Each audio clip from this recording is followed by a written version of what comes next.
A very good evening and thank you for watching NTV. My name is Ben Mwine. Tonight, after half a year at the helm of Uganda's opposition in parliament, Matthias Mpuuga sits perhaps in the country's toughest seat, with an opposition that is a bit thin on numbers but very ambitious on policy, and a government that is belligerent in its dealings in parliament.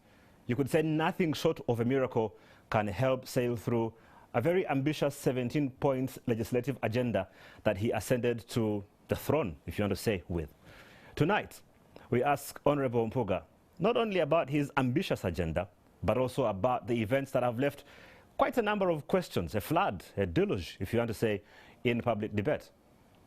But not limited to the rising fuel prices, the reopening of schools, the lifting of lockdown restrictions, unity or lack of in the opposition, and of course there's the rather sizable elephant in the room, a rumoured constitutional amendment to take voting rights for the presidency away from the general electorate and hand them over to parliament.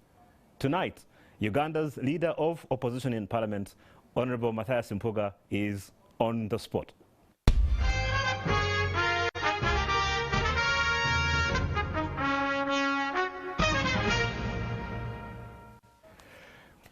A very good evening to you, Honorable Mpuuga, and welcome to the show.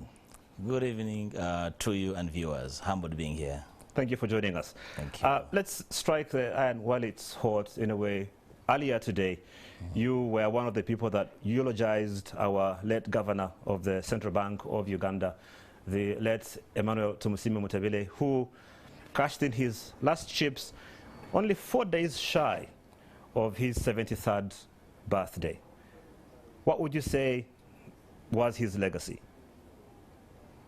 Well, if you ask me to write a befitting epitaph for the departed governor, I would say he lies a man who had goodwill, ambition, and faith, was let down.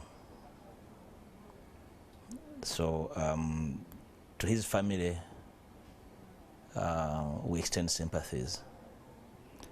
21 years at the helm of the country's central bank is quite, you know, it's quite a trail, and make no mistake. That's practically a generation, isn't it? Certainly.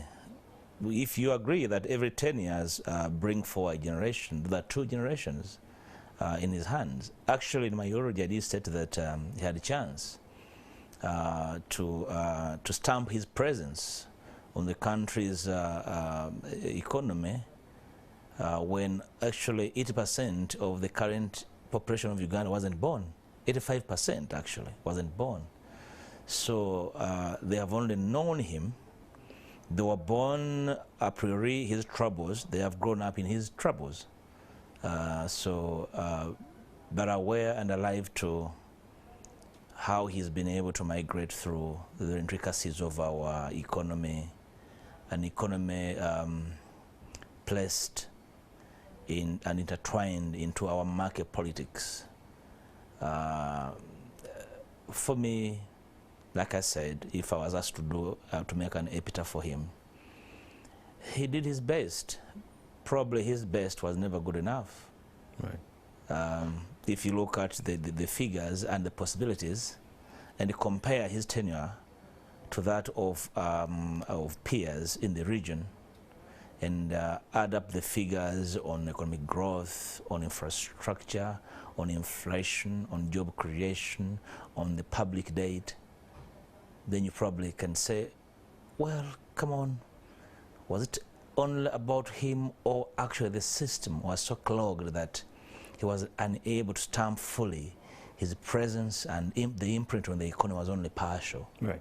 Now, I know that your job description almost literally requires you to be on the opposite side of what happens in the country, but surely there would have to be maybe 1 or 2 things that you can say, he got this right, he got a couple of things right. If you had to look for those, what would you find? You are wrong in imagining that I should see the opposite of what he was doing. I am obliged to evaluate him objectively because he was a public servant. where I was never in any way in a competition with him for all that he was doing. So it's not proper to be seen to be evaluating him as a competitor. My evaluation of his tenure is that of a pure public servant who had time and space to change the trajectory of our history, our economic history, and did his part. And for me, I do not look at it that way. And of course, it's un-African and uncultured to heap blame on the dead. All I can say is that he did his part. Let's take a few examples. One of our biggest failings in the financial sector is the fact that the banking sector is entirely foreign owned. And almost entirely. Almost, right. The bulk of it. And my sense is that as a governor for 21 years, he failed the incubation and nurturing of a locally owned financial sector. Little wonder then that our interest rates are very high compared to the regional average. Our savings are literally, very minimal compared to the regional average.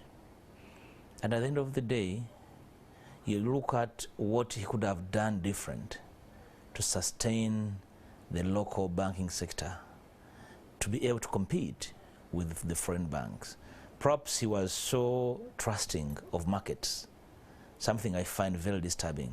In emerging small economies, you never surrender the economy entirely to markets. You need to continue keeping a presence of a public presence to even some bit of protection, because you need to protect the jobs, you need to curtail capital flight, you need all that. But that's on the assumption that you actually do have a choice in being able to do that.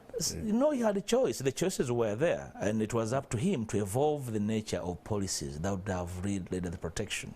How come it was able to be done in other economies in the region and not Uganda? Of course, as the high priest of neoliberal policies, he really preached the SAPs, and the SAPs are partly responsible for our huge public debt and the biggest graduate unemployment in the region. Right. For the benefit of our younger listeners who might not know the SAPs, the structural adjustment programs that were instituted back. Yeah, the Bretton Woods institutions having breathed down our necks to wholly accommodate and embrace SAPs. But other regional economies, Kenya and Tanzania, did not wholly swallow these SAPs. And they're doing better in terms of employment, in terms of the sustainability of their economies. We could have done better. But let me add to say, you did ask me about the positives. Whereas in terms of implementing the real, some of these, because we had both short-term and long-term problems. For me, one of his biggest challenges was where we needed transformation, he went for reforms, and vice versa. Where he wanted reforms, he went for transformation. And for me, that was problematic. So he never figured out that the economy at some stage required short-term measures to be able to overcome short-term disequilibria. Right. And therefore we ended up into all these now overwhelming economic problems. But in terms of fair economic stability, that even when the economy is facing all these macroeconomic challenges, some people could still invest and move forward. He tried to control the shilling, has been battered severally. He interfered in the market, in the intervention sometimes were extra legal. He fought with it to keep the shilling afloat, and that has fairly kept some jobs and our exports fairly competitive.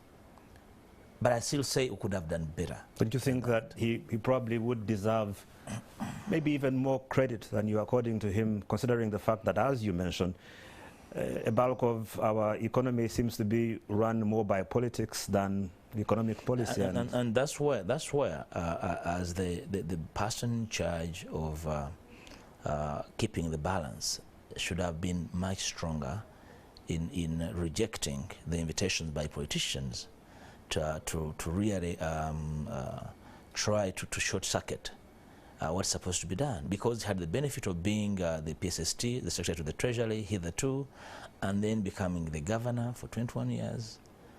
Yes, he fought battles. Some of them have enumerated my eulogy in Parliament, including telling politicians, the NRM politicians, not to run over the central bank for cash to buy votes, and his battles with the president over fighter jets, and so many battles.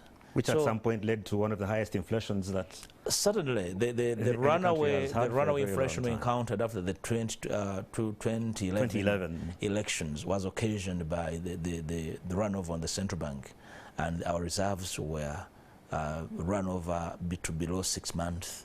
That was very terrible. Right. As an economist of his bidding, my sense is that he could have, put his foot down, at worst, to throw in the towel, to say, I am unable to do my work because the interference is unprofessional. So at the end of the day, we blame the politicians. Many have suggested, Honorable Mpuuga, you talk about him throwing in the towel. Many have suggested that his strong will and character in many ways was responsible for stemming things that could have been even a lot worse. So maybe him staying at the helm a little bit longer than maybe he should have was a blessing in its own right, rather than him having actually gone away. I see that's the danger of discussing the departed, because he's an African, and on another day I would have said that he should have had, for the man that we knew as brilliant as he was, at some stage should have said that enough is enough. Mm. So at what stage do you say, I can no longer do this? I can no longer carry on?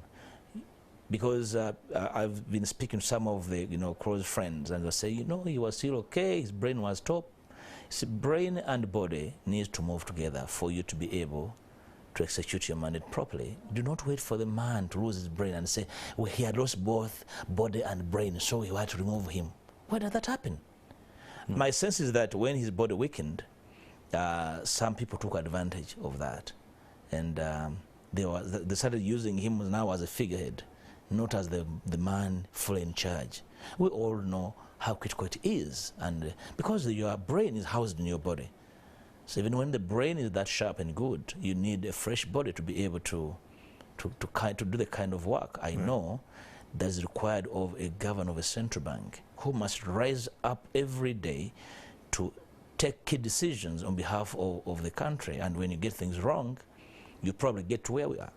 If you pick up on that, Honorable Mpuuga, it's a trend that you seem to see, but it's not only here in Uganda, to be honest, it's everywhere, where a lot more people seem to want to hang on to power or whatever positions they hold for as long as they still have breath in them. I know that our retirement age doesn't seem to hold too much water anymore if you go even as to the highest office in the land, where the age is no longer a big deal as it should be. For a country as young as Uganda in terms of our population demographic, how much of an injustice do you see that being when you look at even many of your contemporaries in Parliament, way past in their 70s and 75s and 80s? Until now, clinging on was a preserve of greedy politicians.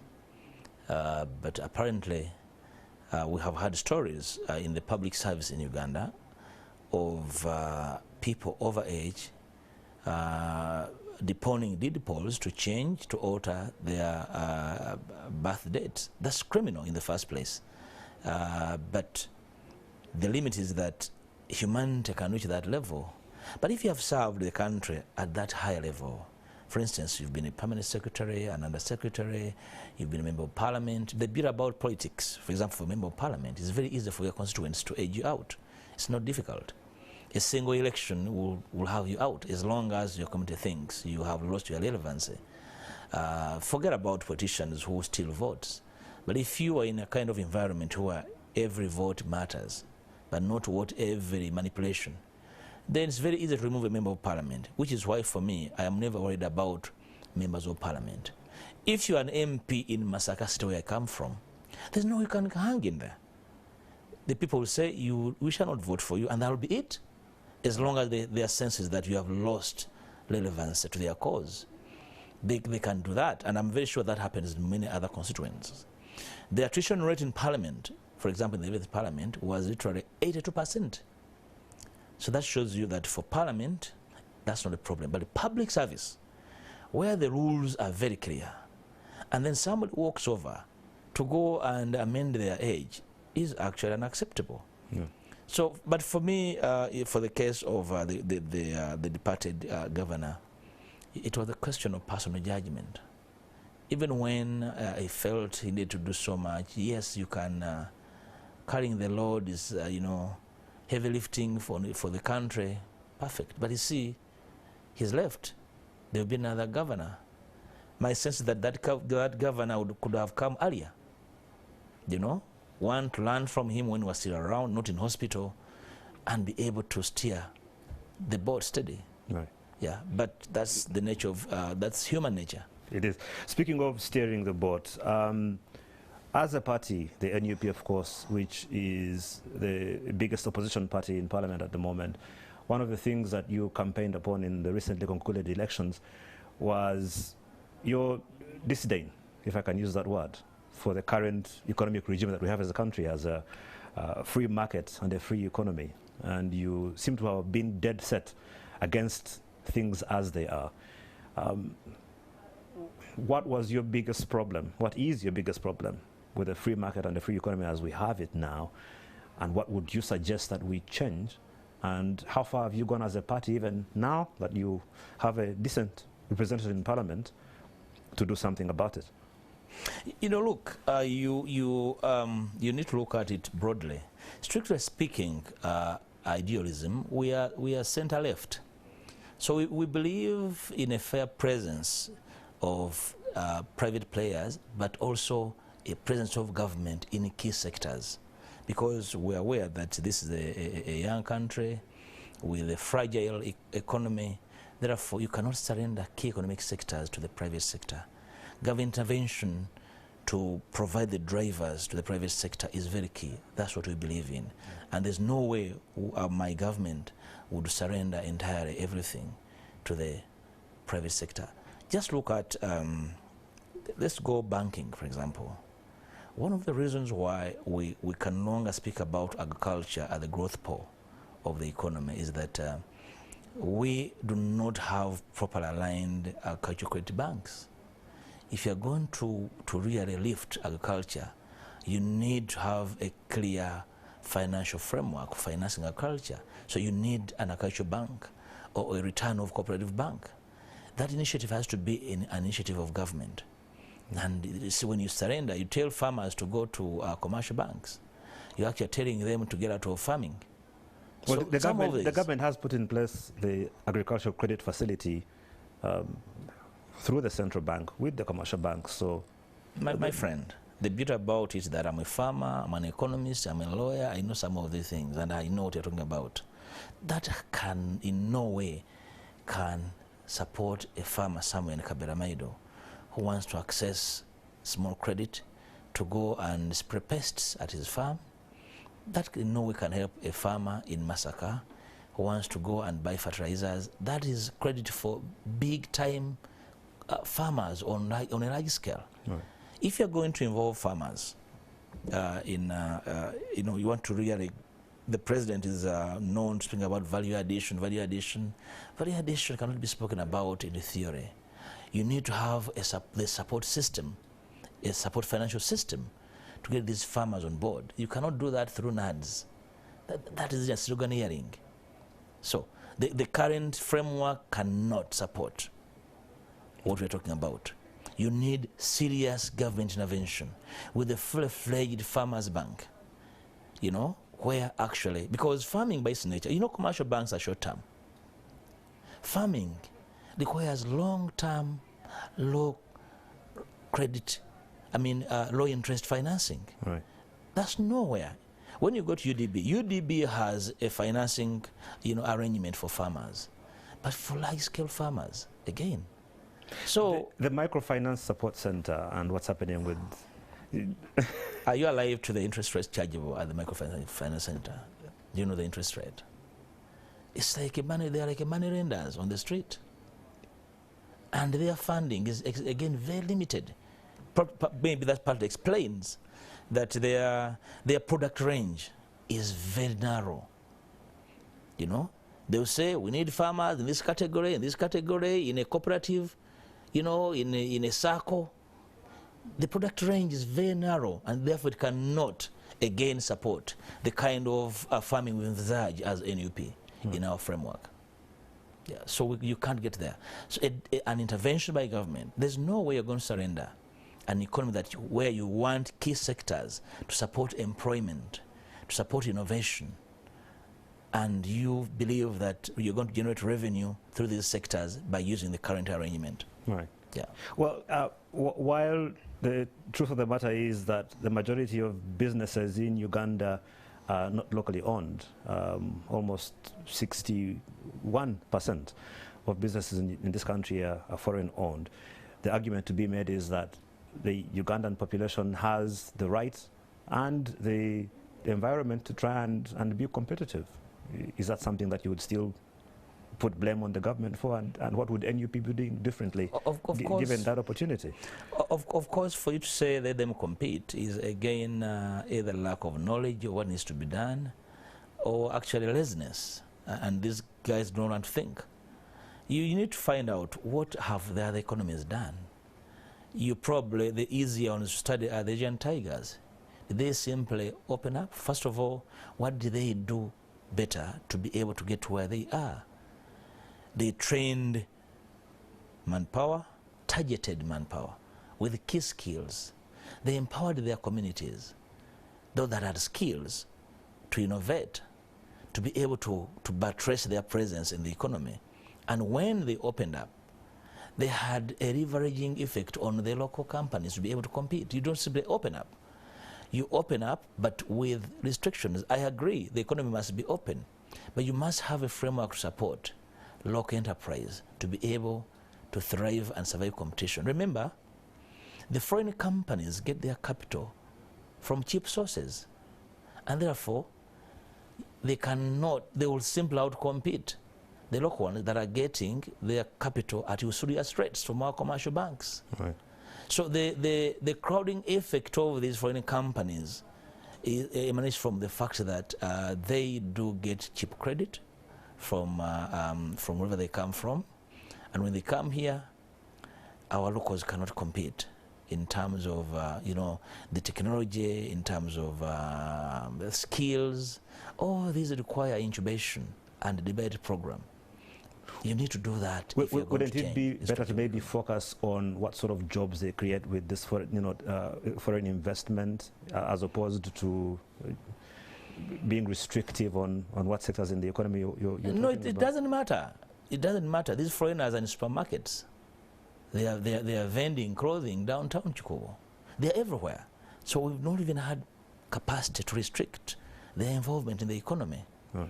We amended the investment code in the 10th Parliament, and there are so many other issues that remained undone, especially in determining and redefining who a local investor is and the kind of benefit that must accrue to them. So a lot remains to be done. The amendments for me were flimsy, and they do not work to buttress the kind of local investor I want to see and supported the way we pamper foreign investors. Foreign investors are good, but they will take flight the moment the economy staggers. You need to invest in the capacity of the locals, because they will stay no matter the conditions. This is their country. No. The foreign investor is always on the ladder to look out on where the best deal is. The local is out struggling because he believes home. That, for me, should be the invitation to offer even more support to the local investors. And yet for a country as impoverished as Uganda, if you want to look at it that way, doesn't really have much of a choice. Because if you look at the amount of direct foreign investment that we have, our economy seems to have been depending on that for quite a very long time. You take that away, and then what do you have left? That's absolutely okay. Foreign FDI coming through is something that we love to see. but I'm talking about long-term sustainability. If you put in place an investment climate that really encourages foreign investors, that is very okay. But I'm also saying that has not helped us to solve the major macroeconomic problems in the country, namely unemployment, because at the end of the day, the biggest challenge of FDI is capital flight. Our legal regime is so liberal that whatever is generated is taken away. Right. And you see, they are going forward. Wouldn't changing that then fix the problem, as opposed to, again, back to your point about restricting sectors in the economy that are liberalized? Wouldn't it be better to try and restrict the capital flight? That's the entire framework I'm talking about. Right. So what has stopped the government from restricting capital flight? It's a question of looking at what works. I guess because we are not an autarky, we are not a closed economy. To you, Honorable Mpuuga, is what are you doing to get government to change this? You know, you want me to go and pick a microphone and say, want to change this. It takes understanding the direction of government. And that's, for me, is the biggest debate. Is the direction of the country regime changing the nature of our economy or regime sustenance? You just have to go and look at what NDP3 says, and then look at what the budget we passed, we are talking about in the budget framework paper is prioritizing. Then you get to understand that perhaps the priorities of this government are not rhymed properly with the needs of the country. Right. And that's where the problems are. So simply telling them to change will not work, because for me, their direction seems to be at cross purposes with the needs of the country needs. Right. Especially addressing runaway graduate unemployment and lack of skills by our young people. Are you suggesting, though, that the plans being laid out in the documents that we have, the NDP3 and our Vision 2040, are well laid out? Is it a matter now simply of how they executed? There's nothing with the plans. Actually, but from what you're saying, you're saying from what NDP3 is and what they are doing is different. That would infer that NDP3 on paper seems to be well laid out. NDP3 is an outcome of the efforts of NPA, the National Planning Authority. Right. You have wonderful citizens, wonderful people. They're doing a wonderful job, and their job is to output what would work. As the job of politicians to actually configure the priorities, to really fit into the priorities. And that's what I'm saying, that the politicians actually are doing a different thing from what the plans are saying. Hence the concept of planning without plans. So you have white elephants. I hope you can remember that when you talk about politicians, you are referring to yourself, because certainly, we consider you... But the levels of influence vary, okay? Because if it was about me to have the final say, right, our budget would be different, because I would have had a different set of priorities altogether. Is that you considering that you feel you are powerless to be able to make the change that we need to see? Powerless in the sense that we have a government with the numbers, but with negative priorities. Right. Yeah, not that I'm powerless to imagine what works. So I guess then the question becomes, if you do feel powerless in that sense, then what do you do as NUP now? And what we do is that we have come out on every matter to offer a policy alternative. And it's upon the regime and its fixers to listen and make a difference. They can recognize and appreciate our input, or simply, like they have done so many policies we have outed, to simply walk out and pick them up without recognizing. Plagiarism is okay, as long as they do things right. Right. Yeah. And do you feel that they've been able to plagiarize some things that have worked out well? If you could pick out one thing. A lot. They have done a lot of that. And today we had a discussion on the Charter of Fiscal Responsibility on the floor of Parliament. And I can tell you, we provide an alternative charter. A lot of what we offered was picked through the budget committee. And we said, it's okay, this is about our country. This regime will fall in time, so the country will remain. So we take an offense if they pick them up. Because your job is to serve the country regardless of who does what you're suggesting, right? They will go in time. The country will remain. Right. Yeah. Let's take a very quick break. We'll be back in just a moment. You're watching On The Spot. Our hashtag, if you want to share your thoughts or questions, NTV On The Spot. That's our hashtag in case you want to get in touch. And of course, you can tag us as well. We'll be right back.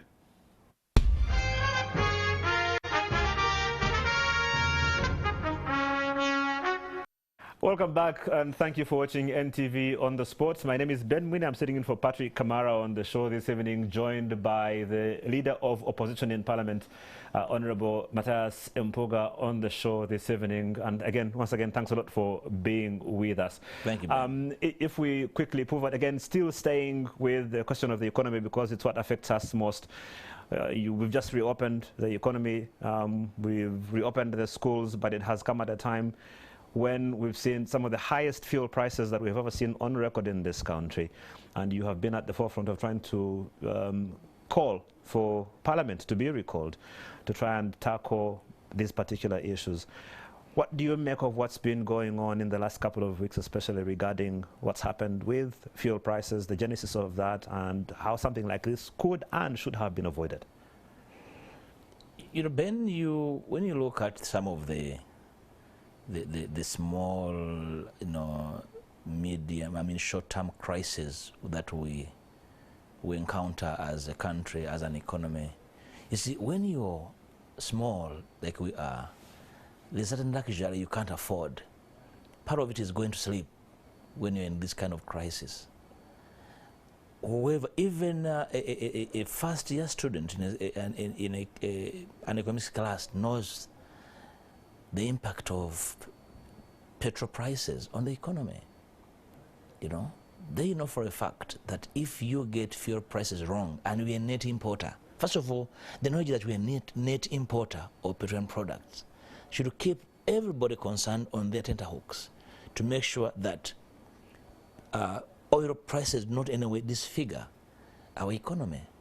The current disequilibrium that is engendered by petrol prices is actually an act of gross negligence on part of our planners and their political backers. We have had COVID for 2 years, and we know for a fact that we import petroleum products en masse, all of them. And we have almost a single supply route, which is again is criminal, given our landlocked nature. How did we reach a point where we had to stop the flow of trucks? Who incubated and finally made that decision? These are the parasites that work with General Museveni. You think the parasites are far away from him? Those fellows parasiting on the economy are the ones that created this crisis. So you had the Minister of Health, you had UNRWA, you had National Bureau of Standards, and URA at the same point. And all these brains were clueless on how to avert a crisis. And some of them are planners, and others are statisticians. Well, that's witchcraft. That all these could not figure out how to get out of this crisis in the short term. Because somebody had fixed a small point where they are levying to check COVID. That was criminal. You see, the flow of trucks moves with the statistical flow of petroleum products in the country. They have on their fingertips the daily consumption of these products in the country. They had information at their disposal several weeks that the economy is going to be opened en masse, and therefore the consumption of these products were going to up immediately. And they had knowledge of the volumes in the country. So tell me that the crisis is actually, out of this place. It was an act of gross negligence, actually criminal negligence. That's really on the micro. On the macro, which country runs without petroleum reserves, yet it's a net importer? Shouldn't that be the bigger question here? That's why I'm classifying the questions. Right. There's the small one of negligence on the side of those that are charged with the daily duty of ensuring the flow of these products in the country. You know, all of them, and I've classified them and mentioned them. Then the bigger problem, which is a macro problem, a planning problem. So what happened to perspective planning in this country? That you're not able to know that you are a net importer, and therefore petroleum and all its products becomes a matter of national security, that you have no reserves, that you are aware of the daily consumption, and the said reserves, or tanks for that matter, call them tanks or whatever you want to call them, in Jinja, are literally empty. They actually could be leaky, having been empty for generations of time. So really, and nobody has lost their job for this criminality. This for me is an act of collusion. It is tacit collusion at various levels. And this, we had a serious government, an inquiry and prosecution would have ensued. By now, some of these creamers of our economy would have lost their jobs and would have been debating how to fix the problem. But come on, 35 years, and you have no reserves, and you're a net importer, and you're talking about macroeconomic stability. You actually know, your economists should know, that the major cause of headline inflation are petroleum products. And therefore, but you can't control their supply and availability. And then talk about inflation. There is no inflation you talk about without the price of petroleum products, because they trickle into the CPI, the Consumer Price Index. And eventually, all forms of inflation, eventually unemployment, eventually a serious disequilibrium on our BOP. So who is fixing this? So for me, it is connivance and the desire to cream off by some of these fellows that are working in government. Right. And if there was a serious government, they would be really investigated and prosecuted. How much of a problem do you think it is that there seems to be little or no consequence for the sort of negligence that you're alluding to here? Because, like you suggest, the implications for the economy and the country as a whole are far-reaching, and obviously will have been felt by many of our viewers now who... No, the tacit collusion is linear. You know, it moves up and down and across. So those who are supposed to investigate them are beneficiaries. Right. Some of them own these testing centers. Some of them have hired their companies to do a number of this and that. So the criminality is linear, and it feeds into various layers. And therefore, they have no will, not capacity, but will or desire to fix this, because fixing it will put them out of business. Right. So do not expect them to do it. It's an overhaul. So where that does, will do this. Where does that leave us? No, at the mercy of God. These fixers will not do it, because they are creaming it off. They are creaming off crisis. They are crisis entrepreneurs. When there's a crisis, right, they're in business. So asking of them to fix it will be divesting themselves out of business. So when you have a failed system, economic system, definitely they are beneficiaries. And you see, these beneficiaries are so quick and fast that they know where it matters. They know where the pillars of the economy are, and that's where they lay their heads and brains. right. And in our country, they're actually in charge. If you took time as a journalist to investigate who is doing what, in which sector, you will know actually that we are fixed. You have a decent percentage of the population in this country that voted for NUP in the elections, and you've just abandoned them to the mercy of God. Are you asking that we supply them with petroleum? I'm just saying that you seem to suggest that based on what's happening, there is not much that we can do. We depend on God's mercy to fix this. No, because again, certainly you lost on our actions. We do not wake up to fix petroleum. We wake up to change government. Okay? Because even when you fix the petroleum problem, that will not take away the state of inertia in which government is. This whole thing needs to be overhauled, not just fixing petroleum. Right. Yeah, it has very serious underlying, fissures that you cannot simply fix. You simply have to remove it and begin anew. It's a failed engine. You don't have to top up oil. You just have to really overhaul it. Right. That's what you need to work on. And some of them have been around for as long as this regime has been in power. So for them, it is their thing. There's nothing you can do about it. And they're proud of it. And so you don't want to move around fixing small problems. No, you go for... That's why I told you that if you're a smart economist and you have short-term problems, right, what do?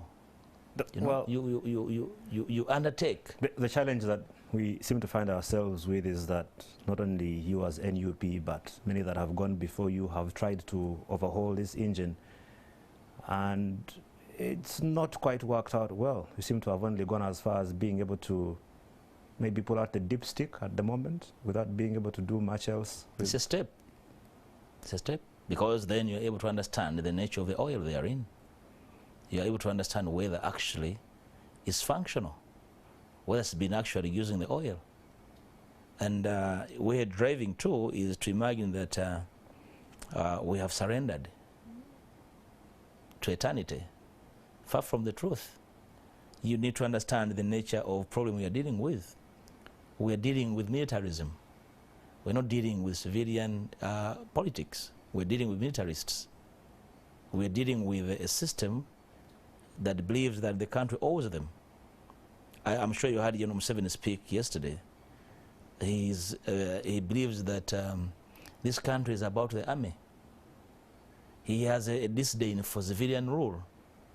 He believes that this country owes men and women in uniform, which is why they can get away with murder, torture, vote stealing. It's classical impunity. This is what we are dealing with, and we are alive to what we are dealing with. So, which is why our choices are limited to that what we choose to do at a time. Right. Okay? Not that we do not know where guns are sold, far from the truth. But we do not believe that that's the way we can entrench constitutional rule in this country. We want to do politics differently from the current regime. Well, the harsh truth is, Honorable Mpuuga, that, and you mentioned the word choices, is that for 25 years now, Ugandans have chosen to keep and maintain the status quo. You want to discuss that? That's the choice of Ugandans? And you're serious about it? It's what the records show. Whose records? Official records. Who has the official records? Whichever way you look at it. Yeah, that's why you're also speculative. I don't think you can call it speculation when we have an official... The fact that you're not even sure who bears the official record is actually the problem. If you go today to the EC and ask of them to declare polling station by polling station and tally up, they will take flight. But for me, I don't want speculation now on your part, because again, Honorable Mpuuga, we've been through this countless times, countless elections. Surely over the last 25 years since 1996, there should have been opportunities for you to be able to show beyond a shadow of a doubt. But you are fair of age. Share with me right, your assessment of the last election. Would you want to be part of that nature of election next time? In what manner? In whichever form you saw it. Is that the kind of election you want to have as a citizen, as a Ugandan, as a stakeholder? I'm equal in my 40s. Is that the kind of country you want to have? Is that the kind of context, political context you want to have? Do you believe that after that election, you eventually can fix the economy? That after that nature of election, you are able to create jobs and offer hope and promise to the young people of this country that constitute over 85% of the population? After that kind of political contest that you saw, the meter pitted against citizens, walking over the dead, and eventually blaming them for confronting them, for challenging their authority as militarists. Would you want to have that same election tomorrow? Do you want to go with me to a campaign trail in that kind of election? I have been alongside many of your compatriots on that. So you want to be part of that kind of election? Well, why don't we... So you see, beyond journalism and questions, there's a country to save. And all of us, there's a collective. And we must discuss the kind of country we'd rather have. Right. Because if the militarists believe that they have politicians on one side to fix, and then the others that will be asking politicians questions, then we are cooked. Until all of us are able to fix these militaries and tell them, look, this is not about you, it's about the country. You suggest, and I must commend you as someone who was a first-hand victim of the war in 1985, that the option of picking up guns is not one that appeals to you.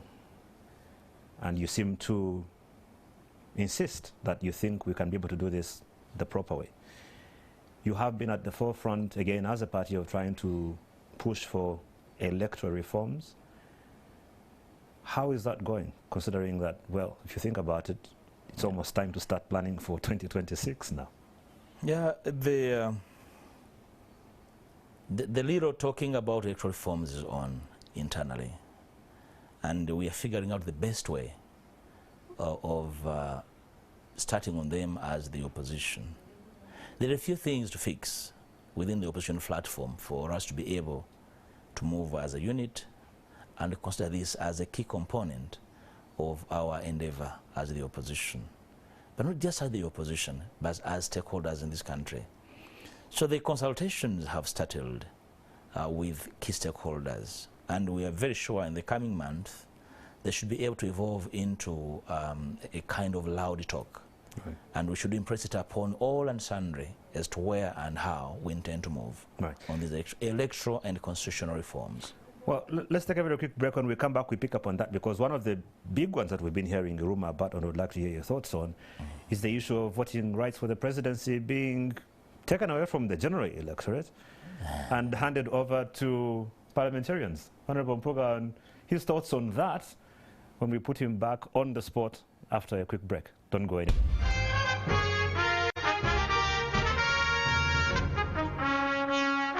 Welcome back, and thank you for watching NTV on the Spot. My name is Ben Mwine. I'm sitting in for Patrick Kamara this evening, where I get to put the leader of opposition in Parliament on the spot as we ask him about the opposition's plans for Parliament, which it looks very likely will become the next determinant of Uganda's future leadership. Honorable Matthias Mpuuga, we have been hearing rumors, depending on who you listen to and what you read, it seems to be maybe more than rumors, that there will be amendments to the Constitution, or suggested or proposed amendments to the Constitution of Uganda, where the voting for the presidency gets taken away from the general electorate and it gets handed over to members of Parliament. You know, Ben, the issue of amending the Constitution for me does not scare me. I'm only concerned about the bigger debate as to whether we still have a document called a Constitution. For me, it's the bigger issue. By its very nature, a Constitution is supposed to be a people's consensus. The last consensus we had was the 1995 Constitution. And even then, there were some people that did not feel comfortable with that consensus. But they were agreeable to say, let's go forward, because we need to evolve a constitutional order that's durable, to be able to give us a durable democratic order. Now, given the way the Constitution has been torn into threads over the years, the bigger question is whether that document called the Constitution today still represents the spirit of 1995, or whether actually some people, through scheming, have a new consensus that does not represent the spirit of 1995. Remember, if we put that question to you, which side of the coin would you lie?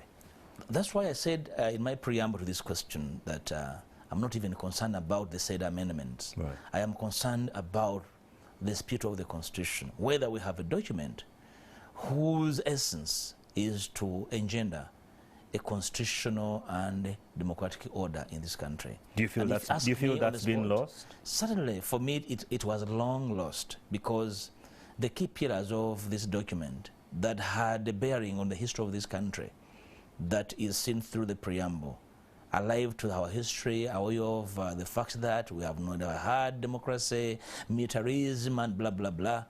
That was the spirit that engendered that kind of spirit and the consensus. It's been long lost, because whatever were the roadblocks to descending into our bad history have since been removed.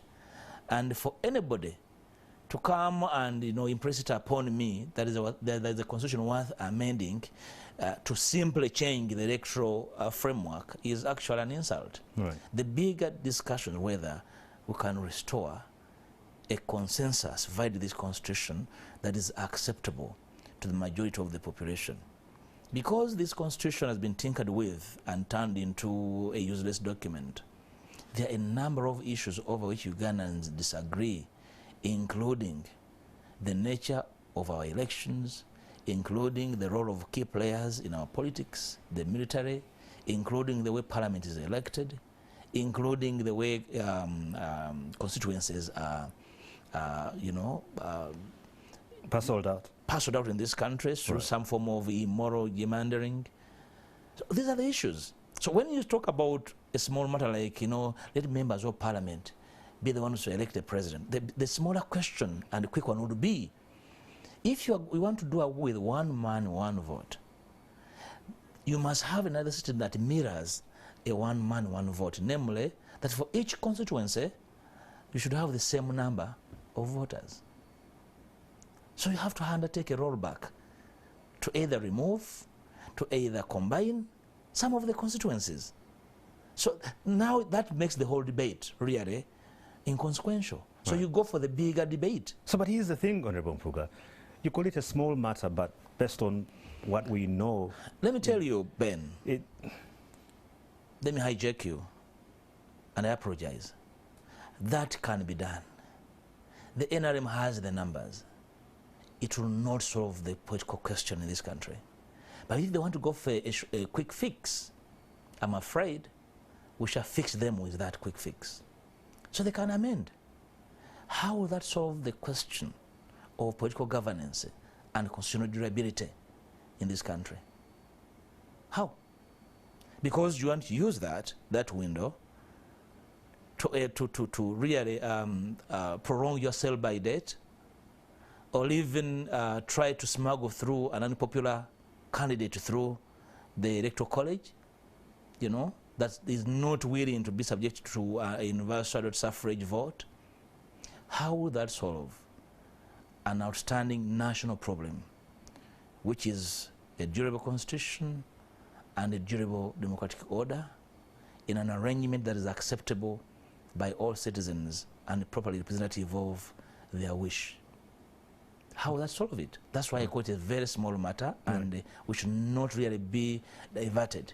We should go for the bigger debate as citizens of engendering a framework, a debate that is involving of all stakeholders to discuss the political question. I can see, and I said it today in Parliament this afternoon, that the ruling party is avoiding the political question, is avoiding a decent political contest by replacing it with militarism.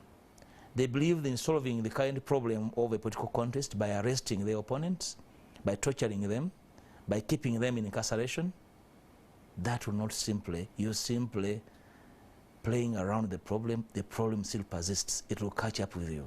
So I want to engage with political leaders that are willing to go for the bigger, inconveniencing debate about rule of law, about constitutionality in this country, political governance, about justice in this country, about freedom of choice. This is the debate. I seem to hear a man who is resigned to the fact that this is probably going to happen and there's nothing he can do about it. Everything wrong that could happen to a constitution has already happened. Right. That's why I am not invited by that kind of debate.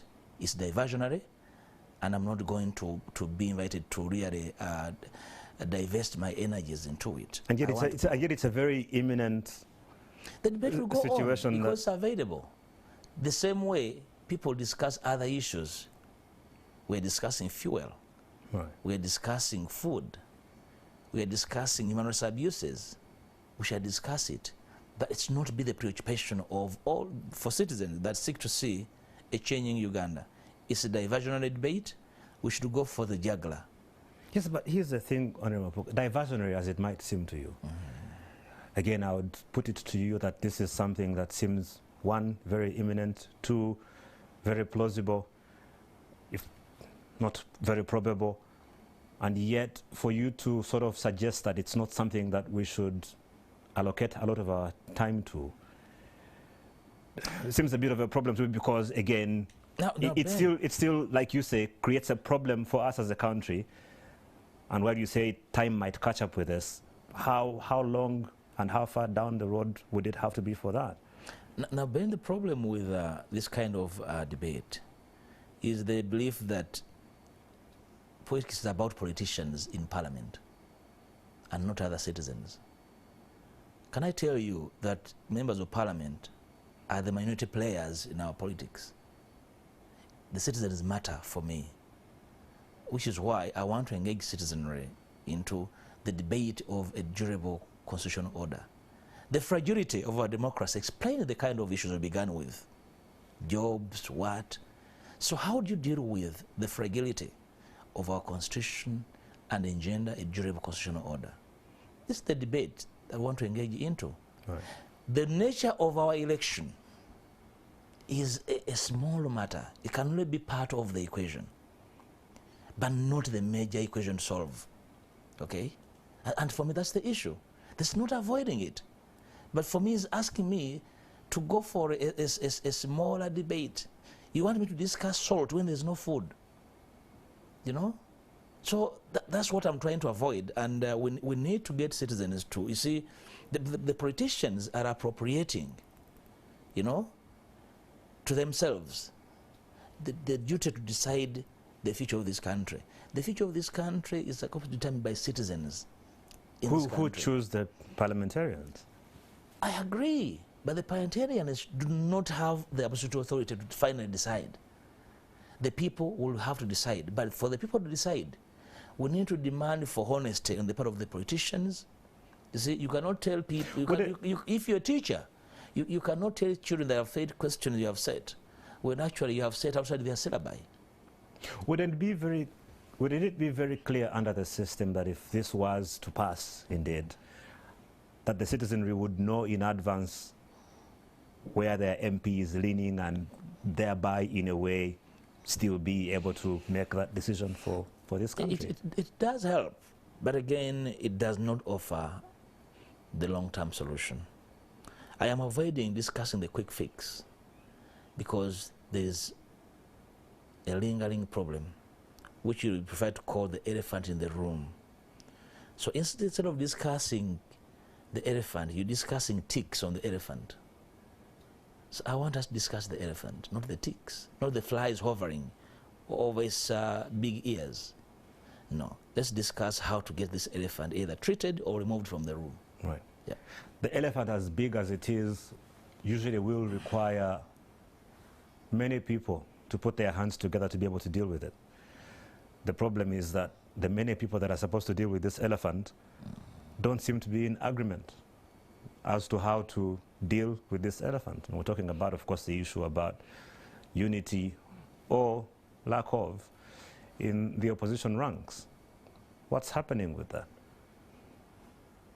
Yes, I mean, using the same analogy, assuming some of the people, we call them people or animals or hunters, they're supposed to remove the elephant, also eat flies.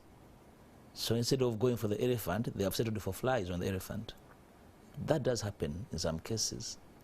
But let me say this. The desire for, the need, desire, and demand for opposition unity is not a preserve of any political entity or party is actually demanded by the population. Right. And I want to warn myself, together with other parties in the opposition, that we shall not succeed in dividing people that want change. Even when we think we can go it our way, in our small way, the people will unite us. And the way they will do it is that they will eliminate whoever they believe is actually circumventing their desire for unity. And I have seen that happen in other places. Right. It So definitely happened here. are you, first of all, acknowledging that the divisions in the opposition in this country are as real as we see them to be? No, you have conducted interviews here before with particular leaders of particular parties, and they have said they are opposed to particular situations, people, their ways, their age, their views. It is there, and it's our duty to try and move towards the center and minimize, because some of the causes of disunity are very micro and negligible. Some of the small fights are about food, what to eat. There's not enough for everyone. But we must agree that for us to be able to serve everyone, we need to first serve common good. And that should be the discussion from within the rank and file of the opposition. There are of course challenges to this, because our enemies too do not rest. When they see these fissures within our ranks, they're easy to exploit, to expand the kind of fault lines within the rank and file. Normally, the enemy of my enemy is my friend. It seems to be in this particular instance at the moment that the enemy of my enemy is still my enemy as well. Yeah, but I mean, the sustainability of that kind of outlook has very serious limitations, because the population has demands, and these demands are immediate. The population wants a change. That change was needed yesterday, weeks ago, years ago. And I don't think the population will allow anybody to stand in their way of seeing a new government. The population is alive to the challenges we talked about inter earlier, but they are determined to work with whoever will give them a chance to change the face of our politics. And there's no individual or group that will stop them from demanding for that. Yeah.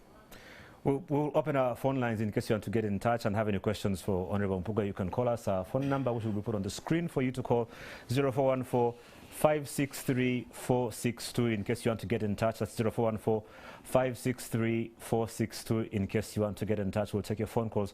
For Honorable Mpuuga, who I need to ask if you feel there have been deliberate efforts to undermine your leadership as leader of opposition from within the ranks of the opposition. Well, I confront individuals and groups every day that probably would desire to occupy the kind of position I occupy, which I don't think is a position of privilege. It's a position of service.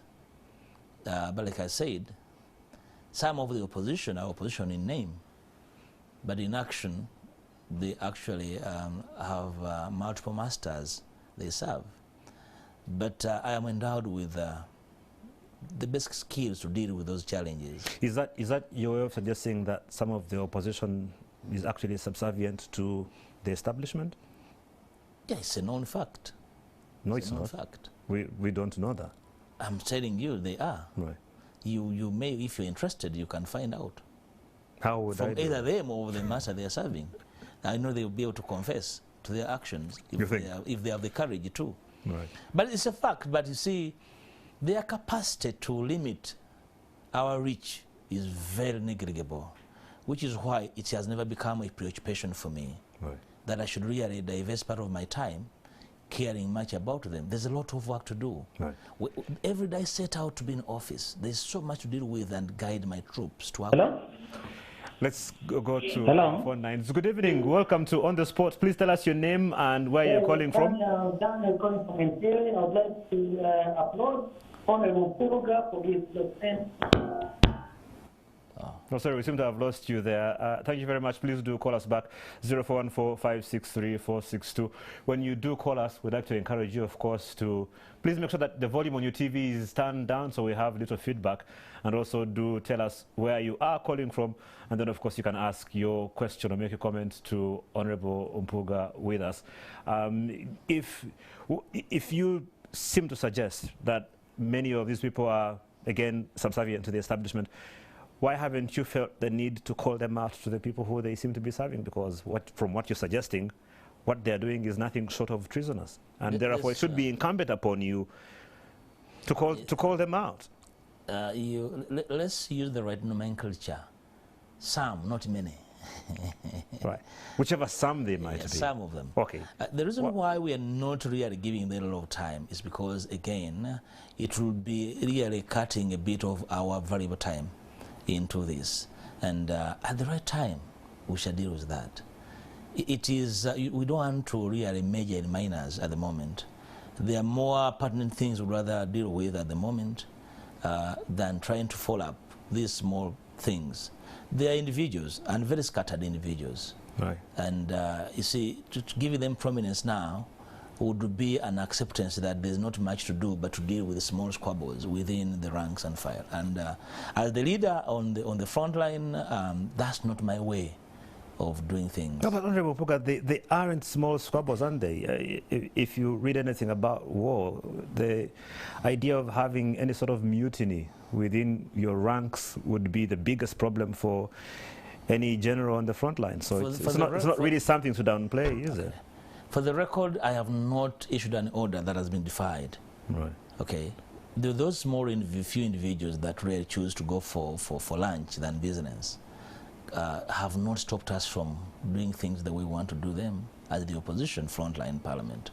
Remember, I lead 6 parties in parliament, and these parties, them being different platforms, but we agree on the large part on what to do through the different platforms, the shadow cabinet, the committees, and then the caucus. So it does help us a great deal in really circumventing some of these emerging, people. We are not giving them prominence because they'll really put us off the bigger duty. And we all citizens better than that. Right. Yeah. Speaking of, it's almost been a year since we held our last election. In terms of what you had set out to achieve over the next 5 years, how would you assess yourselves in terms of how things have gone according to the plans that you had set out? Obviously, you didn't achieve the sort of numbers that you're probably hoping to, but based on where you ended up and the plan that you came up with from 21 to 26, how would you rate yourselves in terms of how you're doing as NUP and now for you, of course, as leader of opposition? Well, self-assessment is one of the most difficult things to do, which is why I won't talk numbers or figures. But I can only say that we are due on course. And so far, we can only say that where we have not reached where we wanted to be, it's a matter of time. First of all, we set out to have a plan, and the plan, whatever you achieve, is as good as you plan. You can't set out to achieve what you don't plan to do. I am a student of good planning, meticulous planning, imagination, and we have done that over the last 6 months, trying to prepare the teams to work, because it's not a one-man show. Remember, I received so many people, some of them young people, some of them novices in this space, and therefore I had to take off time to really introduce them into this, unforgiving space that doesn't give you a lot of time to learn, but to have to stream from the deeper end from the beginning. And I now sense that my team is ready, and we've started testing some of the issues we wanted to handle in form of statements, in terms of motions, in terms of policy statements. Right. And we're now going to go to the next level. Right. It's a cascading, kind of work. Let's go to our phone lines. Thank you for watching On The Spot. You're welcome to the show. Please tell us your name and where you're calling from. Yes, hello. Yes, good evening to you, sir. Welcome to the show. Yeah, good evening. How are you too? Fine, thank you. If you can tell us your name and where you're calling from? Yeah, you're talking to Semuge John. I'm calling from Mukono municipality, that is from Nambo's constituency. Yes, John. Yes, first of all, I would like to send my sincere thanks to my Honorable Matthias Mpuuga. He has been so good for us, and I think we voted well. The people of Masaka voted well, and for me, my only word to him is to encourage him, pushing more and more and more. Many people are coming up to challenge. Many people are coming out to see what you can do, but I'm sure in future we are the next generation and we are going to be there. So we are so grateful to have a great leader like Matthias Mpuuga. Thank you so much. Thank you very much, John. It's great to hear from you. Some plaudits there for you. Well, humbling, proud, humbling. Still, at times we try to do our best, and we look forward to really scaling the heights. We know what Ugandans desire, and we're trying to do our best. On the spot, welcome to the show. Thanks a lot for calling us. If you can tell us your name and where you're calling from.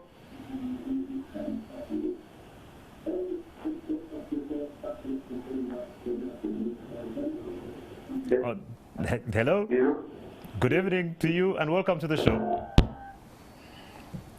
So we seem to have lost that. Again, if you want to call us, the phone line 0414-563-462. Of course, when you do call us, a reminder for you to turn down the volume on your TV so we can hear you better, and then tell us where you are if you have any question or comment for the Leader of Opposition in Parliament, Honorable Matthias Mpuuga, who actually changed constituency in the last election from Masaka to Nyendo. Well, necessarily not a change, right, but there was a realignment of constituencies when Masaka became a city. 2 municipalities were created. I retained part of the geography and then added more new areas. So I kept the central business district, including Nyendo and the major town, and added areas from Kalungu and part of Bukoto East. Right. Yeah. Then Dr. Bed took the other part, which is Chimanya Kabonera. Well, one of the inevitable questions that I guess would have to be asked, albeit maybe prematurely, when you hear comments from people like John in Mukono, is that now as Leader of Opposition, substantially you are in a position where you yourself should begin to think about being able to vie for leadership of this country. Is that something that has crossed your mind at any point in the recent past in any way? When I belong to a political party, a young political party, a very ambitious political party, that party is still forming. That party has no deficit of able leaders able to take up the mantle when called upon.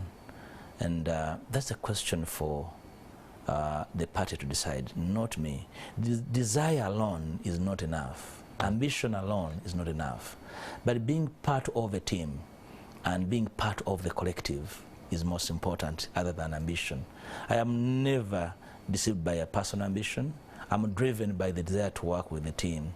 And so far, my party, a young party, is doing so well. Right. We did so well when dismissed in the last election. My candidate, my president, did exceptionally well. I'm actually convinced he won the last election. He's barely 40 years. He will make, I think, 40 years next week. So what are you demanding of NUP? All you can say that we are a blessed party. You have a young man at the helm of the party, able to really summon the kind of energy summoned to shock the country with a win that was shortchanged.